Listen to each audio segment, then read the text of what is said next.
Tere õhtust, käes on laupäev ja taaskord on meile tulnud nii palju kaupa, et me peame lihtsalt tegema ühe video, et sellest rääkida. Ja nagu alati, või mis alati, viimased teist korda juba on meil Aigar siin, kes aitab meil natukene nendest mängudest rääkida ja mõtleb minuga koos natukene kaasa. Aga hakkame pihta kohe, võtame siit poolt. Nii, meil on Mystic Veil, Harmony Expansion. Oled sa Mystic Veili mänginud? Ei ole kusjuures, ma alustan kohe niimoodi negatiivselt pihta, ei ole. Aga see pidi mingi fännimäng olema selles mõttes, et seda aeg-ajalt nagu inimesed tulevad kusagilt ja ostavad ja ega ma ei ole põhimängu isegi näinud tükk aega, nii et ju siis põhimängud on inimestel ammusest ajast olemas ja nad lihtsalt laiendavad neid. No just, et sellel põhimängul ma olen kuulnud ja lugenud, et on täitsa lae selline kaartide craftimise süsteem, et sa saad nagu endale sobiva kaardi kokku panna. Ma vaatan tagant ka päris äge, et kaardid on mingid eri mõõdus ja hästi läbipaistvad või... Tal ongi point see, et kaardid on nagu läbipaistvad, nii et sa paned kaks läbipaistvat kokku omavahel ja saadki siis omale sellise superkaardi keskpärasest. Okei, vinge. Laiendeid antakse välja, järelikult läheb baasmängul hästi. Okei, Clans of Caledonia, top 100 mäng. Just, et Clans of Caledonia mina võrdleks seda ikkagi kergelt Terra Mystikaga. Catan? Heksid? Jaa, kui on heksid, siis on Catan. No, põhimõtteliselt ju. Aga see on mäng inimestele, kes ikka Catanist natuke rohkem midagi tahavad, aga mitte midagi sellist nagu väga üle jõu käivat. Klannid on mingi šoti teema tõenäoliselt ja seda saab üksi mängida. No enamast ja enamus selliseid kaasaegselt viimase aja mänge on sellised, et sa saad ka üksi mängida, ise asi, et kui nauditav see on. Okei, tal on uus kirjastaja eelmisest aastast, tänu sellele on ka hind muutunud, kui me eksi, vanasti oli see Siemeni mäng all, nüüd on ta mingi Karma Gamesi all, võin eksida, aga päris huvitav ja väga mingil põhjusel populaarne, pisikene mäng, hästi raske mäng ja hästi kallis. Vahepeale, igale kaardimängurile on vaja siukseid karpe, 2000 kaardile on selline või siis 4000 on selline suur. Ise kasutame neid igapäevaselt. Meil on siin sadu tuhandeid kaarte, reaalselt, varsti 1 miljon, mida me hoiustame nendega ja väga pädevad kaardid, nii et on olemas ka. Lisatarvikutest veel. FFG Playmat, suur. Lord of the Ringsile mängule. Okay. Sa oled jõudnud mängida seda juba? Ei. Okei. See on see kõik see uuem, mis tuli. Kõik see uuem Middle-earthi mäng, nii et osad on endale teinud ise Playmati, aga kellel seda võimalust ei ole, siis täitsa äge toode nii öelda. Ja kui mängu ennast ei ole, siis ainult Playmat, see on ka abiks. Okei. Kõige defitsiitsem mäng praegusel ajal Terraforming Mars, selle laiend Hellas Asylum. Kuidas, sa oled kindlasti mänginud, nii head mängu pead olema mänginud? Nii head mängu ma olen küll mänginud, jah, ma ei ole seda konkreetset laiendit mänginud, mis näeb välja siin üsnagi kleenuke. Pole õrna aimugi, mis selle kaasa tuleb. Odav laiend ja 2 kuud, kus peal saad oma mingid lisaülesandeid teha. Okei, nüüd tõenäoliselt natukene annab juurde jälle. Need laiendid tavaliselt ongi sellised, et kui juba baasmängu on nii palju mängitud, et ära tüütama hakkab, siis on mingisugune uus nüanss juurde, et tundub, et siin nagu midagi väga eriliselt ei lisandu. Okei, klassika, Codenames, Pictures ja tavaline. Tiimimängud, hästi lihtne, on eesti keeles olemas, aga kes tahavad natukene ka inglise keelt harjutada, siis ingliskeelne. Pictures, piltidega, nii et ma ei tea. Pigem selline keelest täitsa sõltumatu siis. Ja. Miks meil eestikeelset ei ole, ongi ka põhjus see, et tõsisemad lauamängurid saaks nagu mängida ingliskeelset varianti. Sest vahepeal meil eestikeelset oli, seda osteti suhteliselt vähe võrreldes ingliskeelsega. Nii et keeleõpe ja tiimiharjutused. Nii et saate oma töökollektiivi võtta ja harjutada. Ehk siis peate sõnu välja mõtlema ja omavahel niimoodi suhtlema, et keegi aru ei saaks. Hästi lihtne, ma tean, et sina neid ei mängi, siukseid mänge. Ei. One Night Ultimate Super Villains ehk siis, ma ei tea, kes on mänginud seltskonna mafiaid, teavad seda hästi lihtne selline rollimäng, mängida saab kuni 10 mängijat, igal ühel antakse oma roll ja siis hakatakse välja mõistatama, kes millist rolli kannab ja vastavalt, kuidas käitub. Ma võib-olla nii palju lisan siia juurde, et selle puhul on tegemist One Night Ultimate seeriasse kuuluva mänguga ja siin on oluline erinevus tavaliste hundimängudega ongi siis selles, et muidu sul on niimoodi, et on päev, on öö, siis jälle kedagi süüakse ära, päev, kedagi lintšitakse ära, siin on üks öö. That's it. Okei, ehk siis kiirem ja... kiirem laksimine. Lihtsam. Just. Okei. Nii, mis on siit veel? Skullist meil me rääkisime, sellele me pikalt ei peatu. Õllealuste mäng. Just. Jälle tuli sulle. Tuli juurde, jaa, sest eelmine kord osteti kõik ära. Ja aga head õllealused on hinnas. Jah, ja ilusad ka kus juures veel. Nii et Century, Spice Road. See on nüüd see esimene... mitte Eastern ja mitte 3. või 4. Sellest on nii palju erinevaid variante. See on kõige esimene see, millest kõik alguse sai. Ja mina võrdleks seda tegelikult Splendoriga. Et ta on enam-vähem sarnases raskusastmes. Peab midagi ostma ja... Just, et sa ehitad omal mingisugused, sa hakkad looma omal mingisugust mootorit, saad selle võimalikult hästi käima, hakkad siis selle abil mingisuguseid punkte korjama. Okay. Suhteliselt kiire mänguajaga, lihtne mäng. Okei, nii. Aga Splendorist rääkides, see on ka meil taas laos. Nii et mina mängin seda nii palju kui vähegi võimalik. Mul on oma strateegiad juba, aga neid strateegiaid on 10 miljonit erinevat. Aga põhimõtteliselt jah, ostad kalliskive, kulutad neid ja nii edasi. Hästi hea entry level, pooletunnine mäng, täpselt pool tundi. Nii et, ja kui teil on kuskile reisile minek, kus on võimalik vähegi laua taga seda mängida suurema seltskonnaga, jumala eest, 4 kaupa mängite, saate turniire teha, asju teha ja võite garanteerida, et järgmisel korral kõikidel on see mäng olemas, sest kõik mängivad seda. Ja kui see on juba ammendanud ennast, proovige seda Century Roadi. Okay. Enam-vähem. Okei. Midagi raskemat. Ka top 100 mäng taas. Vitikultuur, veinimõis, majandus, kasvatamine. Essential Edition. Siin peaks olema mingisugune osa kunagi väiksed laiendeid vist kaasas juba. Jah. Aga selline täitsa okei majandusmäng ei ole väga pikk, ei ole väga keeruliste reeglitega, aga mõtlemist hästi ikka päris palju, et siin on palju erinevaid nüüd kaardipakke, mis siis nagu sellist variatsiooni juurde tekitavad. Okei, äge. Kuskil peaks olema sellele, kohe näitan seda ka. Nii, sellest on lihtsalt teine variant, eks ole, Tuscany. Nii et Stoneiri mäng jälle. Ja, et see lisab siis juurde veel kolm laiendit ning jah, et jällegi ma ise ei ole seda mänginud, ei oska väga täpselt kommenteerida, aga kes on, need osad kiidavad, osad mitte. Laiend põhimõtteliselt vitikultuurile, nii et väga kusjuures need Stoneiri mängud, need müüvad nagu hästi kiiresti ära ja... Aga nende omapära ongi see, et nad näevad ilusad välja, nad ei ole meeletult keerulised ja nad on samas jällegi piisavalt pinget pakkuvad. Okei, äge. Panen kohe 3 mängu üksteise peale. Sisuliselt erinev temaatika, aga... Mehaanika poolest on nad kõik suht samasugused. Deckbuilderid. Legendary Encounter seeria. Marvelit mul ei ole siin, muidu on Marvel ka vist selles seerias. Marvel oli minu meelest kõige esimene üldse, mis tuli. Okei. Ja siis tehti Alien, siis tehti Predator. Ja kõige viimane on Firefly siis. Neid on kindlasti veel, aga ei ole ühele pannud. Ja Firefly, kes teavad, eks ole, epiline kosmose seriaal ja... Western, kosmose western. Jah. Castle mängib seal, ma teda tean, see näitleja, kes Castle mängis. Tegelikult täitsa okei sees. Kuskil on põhimäng ka. Onitama. Just. Hästi ebastandardne mäng, aga samas nagu hästi hea, et selle puhul saab olema kõige suurem pein kuhugi selle mängu riiulisse paigutamine. Ei sobi standard mängudega ega nii edasi. Et siis sa mõtled, kas sa paned ta nii pidi... Mis vahet on Malel ja Onitamal? Ajalugu. Okei, aga see on põhimõtteliselt ju male, mingid tõenäoliselt nupud ja...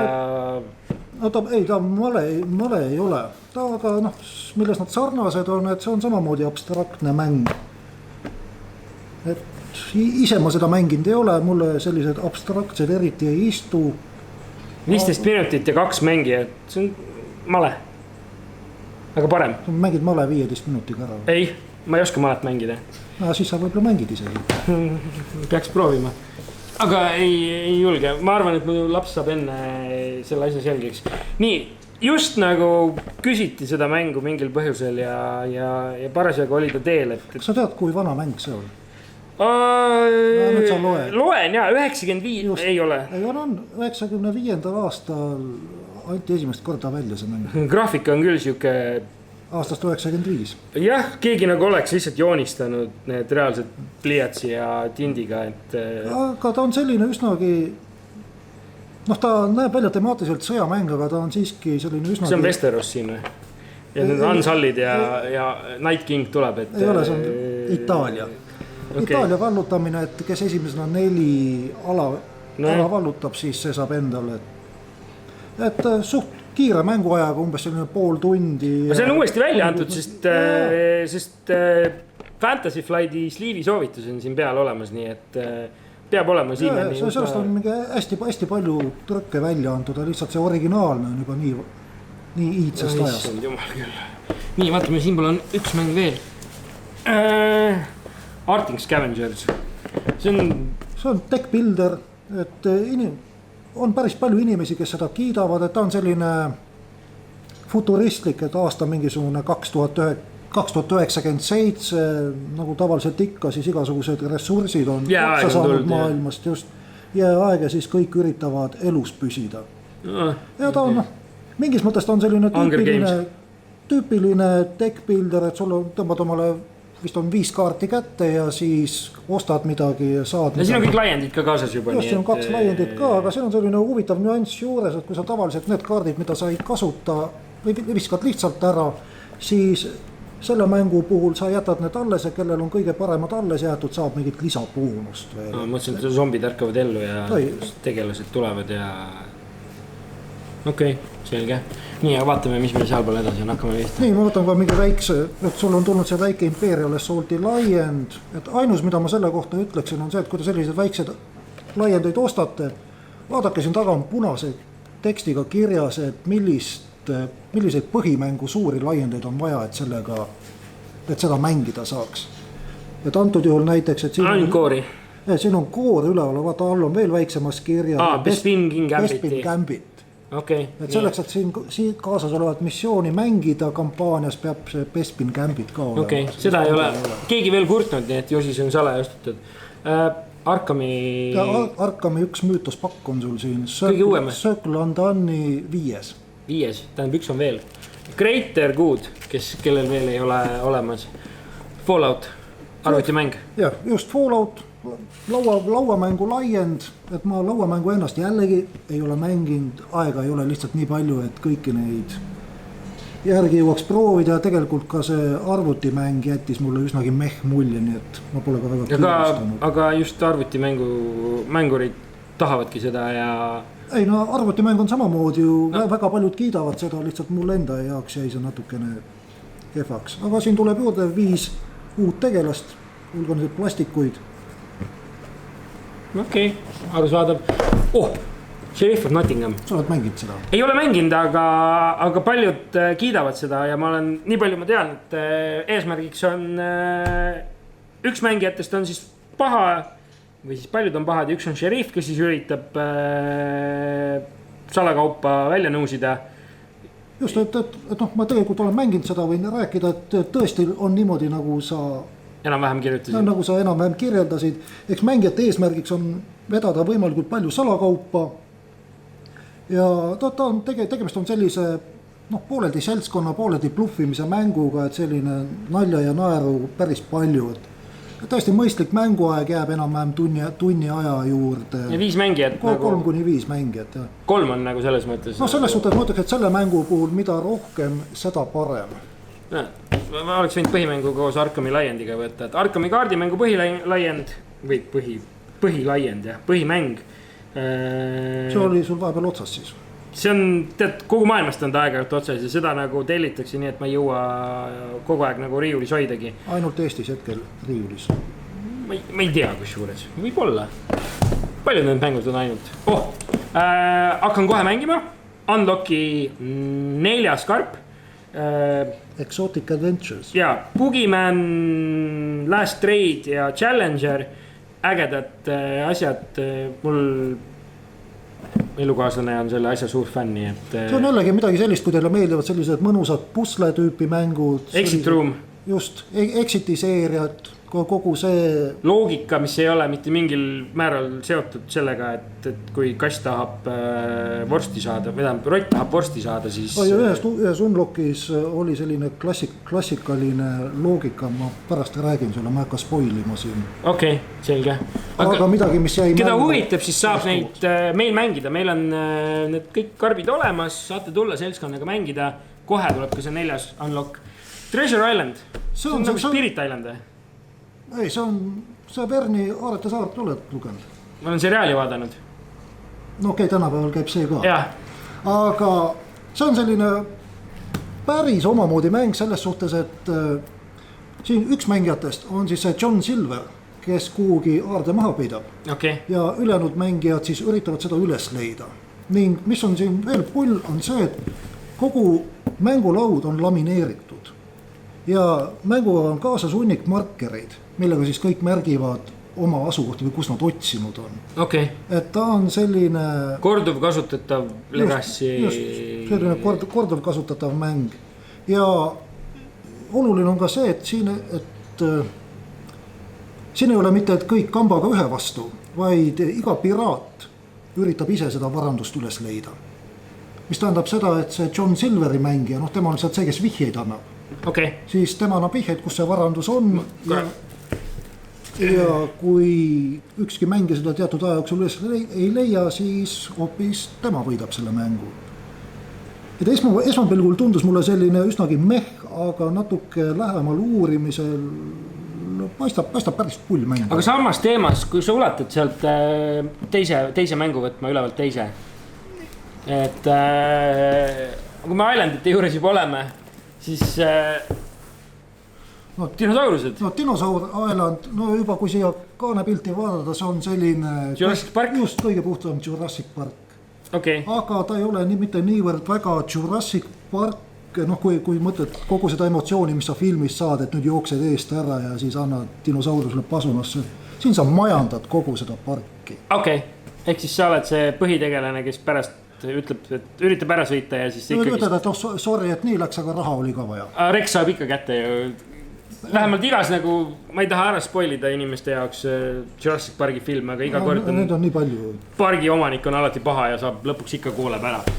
Aga kui me räägime saartest edasi, siis seal ma näen ühte et kellele reede ja koerad meeldivad ja ebatõenäolised juhtumid, mida koerad ja reeded omavahel tegema hakkavad, siis Robinson Crusoe Mystery. Just Mystery Tales, üks minu meelest huvitavamaid laiendeid, kuigi ega neid laiendeid väga palju ei ole Robinson Crusoe'le. Voyage of the Beagle oli eelmine. Kõige ägedam mulle meeldib kõige ägedam lauamängu karp on sellel Voyage of the Beagle'il. See on see Pixil. Ei, see on see raamat, millel on isegi küljed nagu niimoodi raamatulehtede moodi tehtud, et sul ongi lihtsalt siuke äge. See läheb natuke sellest välja. Samast kujundusest. Aga mis mulle siin meeldib on see, et see annab sellise kampaania võimaluse. Eks sa hakkad otsast mängima, siis vaatad, et mis juhtuma hakkab. Et ta on nagu sellised seotud stsenaariumid, pluss veel kaks stsenaariumit, mida saad siis mängida väljaspool kampaania. See, kusjuures hiljaaegu see sai ju redisaini kogu see karp ja mängu sisu kohta ma ei tea. See oli päris mingi aasta tagasi vist, kas ta oli eelmise aasta alguses? Jah, midagi siukest. Aga vaatame edasi, mis meil pisikesed linnad. Ma ütleks Tiny Towns, see on nüüd siis suures maailmas üks praeguseid suurimaid hitte. Ehk AEG poolt välja antud, ta on selline üsnagi abstraktne ning siinpool on näha, et igal mängijal on selline 4x4 ruudustik. See on, kuhu hakkab ta oma hooneid ehitama. Ja sellise üsnagi lihtsa mängulise kas see on Quadropolise moodi? Quadropolises oli ka sul mingi kriit, mille sa pidid ära täitma ja... Ei, see on siin palju lihtsam. Okay. Siin on niimoodi, et üks mängija ütleb ressursi, siis sa paigutad selle kuhugi ja pärast hakkab midagi. Just, et pärast, kui sul on siin vajalik kombinatsioon olemas, siis saad sinna midagi ehitada. Okei, selge, äge. Nii, mäng, mille kohta ma ei tea mitte midagi. Gentes, et ta on selline tsivilisatsiooni ehitamise mäng, ütleme, et kestab selline tund kuni 2. Okei. Ja mis on veel, et kui ei tea, kui tõesti ei tea, mis mängu puhul millega tegemist on, siis mida mina soovitan vaadata, et kes on kirjastajad. DMG ja... Just siin on näiteks DMG, Tasty Minstrel, see annab juba sellise kerge garantii, et võib olla täitsa okei mäng, et kui siin nagu kõik nimed oleksid suht tundmatud. See on nagu GMT, et kui sa ühte mängu oled mänginud, siis kõik teised on sarnastes stiilis ja... Ei, mitte sellepärast, vaid pigem on nagu see, et kui sa ostad näiteks seal Stonemaierilt mõne mängu, siis sa juba enam-vähem tead, mis seal on, et seal on korralikud komponendid, hea kvaliteet, selline okei mänguaeg, reeglid on ka täitsa okeid. Et see annab sulle mingisuguse garantii. Okei. Nii. Noh, natuke klepekaid. Gloomhavenile, kes ei ole veel oma kampaaniat alustanud, siis tahate proovida Gloomhavenit, mida kuskilt saada ei ole peale Amazoni äärmiselt kirve hinnaga. Varsti peaks tulema uuesti jälle. Nii et kindlasti... Ja see on muidugi hea uudis kõigile neile, kes just alustasid oma kampaaniat. Ja on jõudnud näiteks 3. stsenaariumi. Ja kõik ära rebestanud. Me mängime seda muideks iga kolmapäev juba, nii et Time Stories, Ajavõmm ja Time Police ja me oleme laienditest vist iga kord. Ma ei tea, minu sellest põhimängust on ka juba nii palju räägitud, et seda vist ei peagi hakkama kuidagi enam eriti tutvustama, et nüüd kui see valget tsükkel ilusti läbi on, et siis on hea, et uut. Aga järgmine on mingi teist värvi siis või? Või sai story läbi ühesõnaga? Pidi sinine olema. Okei, selge. Jah, see viimane madam, see nii-öelda tõmbas story kokku. Tahad sõpradega tülli minna, siis võta see. Jaa, et mis ma siis ütlen selle kohta, ma küll seriaali ei ole vaadanud, aga... Sa oled õnneks väga palju aega säästnud. Spoiler! Et see on siis sama hea kui 8. hooaeg, kas on nii? Ei. See mäng oli hea juba siis, kui see seriaal välja tuli, et ta tegelikult tuli üsna, mis aastal ta välja tuli, huvi pärast tahaks teada, 2011. Ta tuligi samal ajal välja, kui seriaal tuli välja, nii et... Ei, see mäng peaks vanem olema, Okei, siis võib-olla oleks mingi disaini mõjutus, et ma ei tea, mis aasta seriaal oli, aga seriaali oli 8. hooaeg peale... See on second edition. Okei, siis võib-olla tõesti. Aga tõesti, mäng on hea ja ütleme niimoodi, et seriaal oli ka hea esimesed paar hooaega. XCOM, nii kui keegi on mänginud arvutimängu, konsoolil mänginud XCOM-i, siis see on... Parem? Ta on sama hea. Okei. Sest äppi on ikka vaja ju. Ja äppi on vaja, ta on koostöömäng. Minu meelest suurim selle miinus ongi selles, et mänguga ei ole kaasas reegleid. Reegliraamatut kui sellist ei ole.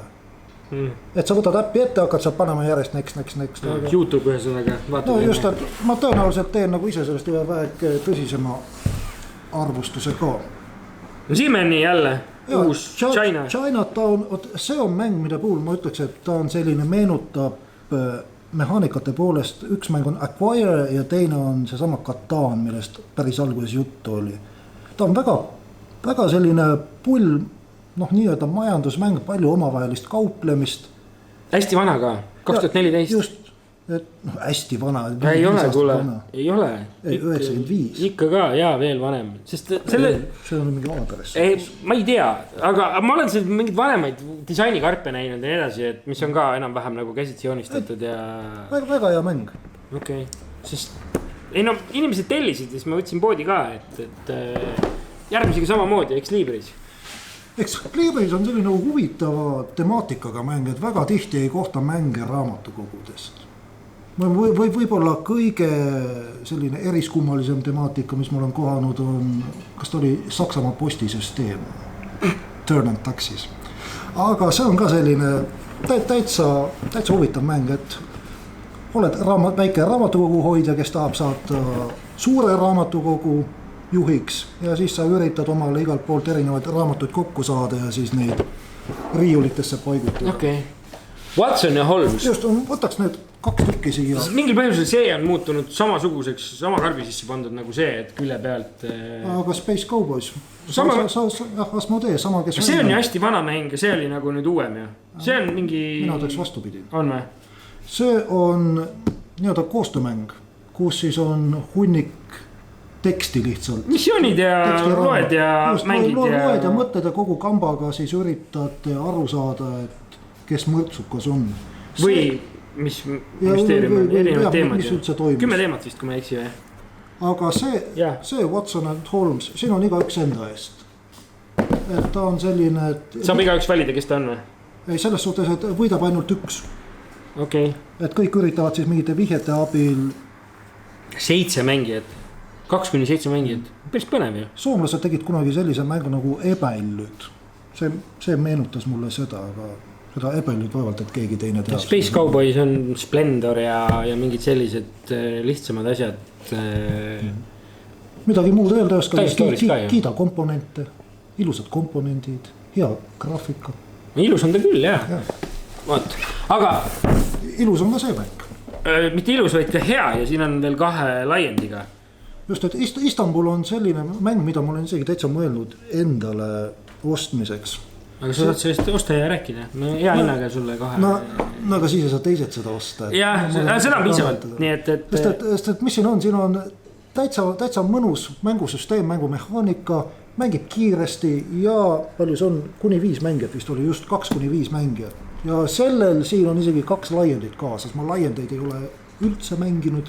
Olen on baasmängu ja juba see oli piisavalt. Laiendites oli see Moksha Bashes ja Letters and Seals. Ma ei seda teist laiendit ei teagi. Aga põhimäng on nagu kogu aeg otsas. Ja nüüd tuli see Big Boxina välja. See on juba mitmes mäng, mis antakse Big Boxina välja. Mage Knight tuli täpselt samamoodi välja. Okay. Vähemalt aasta aega oli vaikus. Tavamängu saada ei ole. Ja tuleb kohe nagu kõikide laienditega koos Big Boxina. Ühesõnaga, leitud hea moodus tegelikult, kuidas nagu raha teenida. Aga Mansion of Madness. No jällegi ma arvan, et siin nagu. Pikka pidu ei ole. Pikalt rääkima ei pea hakkama. Just, et kes Mansion of Madnessi baasmängu, kellele see meeldib, see on nagu. See on Arkham Horror ja Lovecraft ja siuke teema või? Just. Okay, Arkhami maailmas Lovecraft mingisuguseid kollidele annab. Võtame selle kõige suurema viimasena. Orliin. Sama mis Puerto Rico ja teised. Sama kujundusega ja sama temaatika või. Kujundus võib olla temaatika, aga olemuselt on ta hoopis teine. Mina ütleks, et minu isikliku maitse oleks palju mõnusam. Sest et kui tavaliselt on sellised deckbuilderid mängud, siis see on hoopis, kutsutakse backbuilderiks. Mis tähendab, et sa korjad omale mingisuguseid asju, paned kotti ja siis kotist juhuslikult võtad välja. Orliiniga tuleb mul meelde ainult Shaun of Dark ja mingid siuksed. See ja Altiplano on sellised 2 enam-vähem samasugust mängu, et ma ei teagi, et kumb neist parem on. Kui meeldib üks, meeldib ka teine. Orleansi eeliseks on siis see, et sellel on ka 1 laiend või on isegi 2. Ühte ma tean kindla. Et täitsa asjalik mäng. Nii, midagi suurt nüüd. Anakroi. Sellel on laiendid ka, aga neid veel ei ole. Nii, mõtlen, mida selle kohta rääkida. Oled sa mänginud? Olen küll mänginud. Ta on selline väga hea worker placement. Selline jällegi futuristlik teema. 26. sajand, kõik on otsas, kõik on pekkis.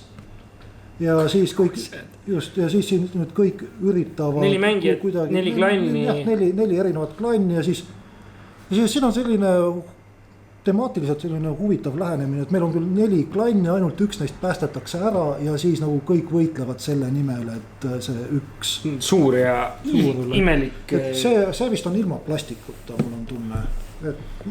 Kickstarteri, siin on ressursid. Need on igast variante ja sellel on ka laiendid, mis annavad mingid kuubikuid ja asju juurde ja nii edasi. Nii, üks viimastest mängudest, War of the Ring. Lotri teema kõikidele fännidele. See on üks vähestest mängudest, mis kus juures on top 100 nii esimese editioni kui teise editioniga. Ja see esimene edition on jätkuvalt seal tabelis. No kuna ta seal tabelis nii kõrgel on, siis see tähendab, et seda hindavad mitte ainult sellised hardcore mängijad, vaid ka need, kes tahavad sellist lihtsalt temaatilist mängulaksu saada. Ja see pidi ka nagu mitte temaatilistele fännidele hea olema, vaid ka üldse lauamänguna. Viimane. see on siis sul see Rimi kilekotti pakendatud mäng. Ei ole, ma ei tea, ta tuli sellisena ja ta ju siis on lihtsalt keegi siin shrink wrappinud midagi teisiti kui vanasti. Aga 14 tundi epilist kosmosemängu oli eelmine 3. edition. Kas 4. edition vist pidi lühem olema? Ta pidi olema selline rohkem streamline'itud, et muudetud kiiremaks, natuke sujuvamaks mängu eest. 14 tundi on minu meelest ikkagi natuke liiga palju.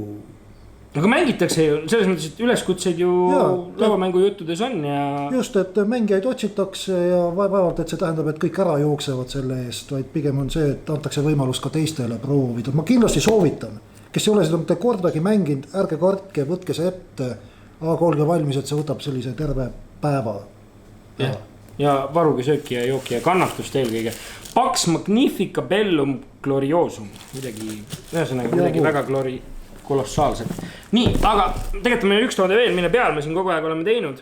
See on sci-fi mängumatt koos selle siis suurema kaardiga.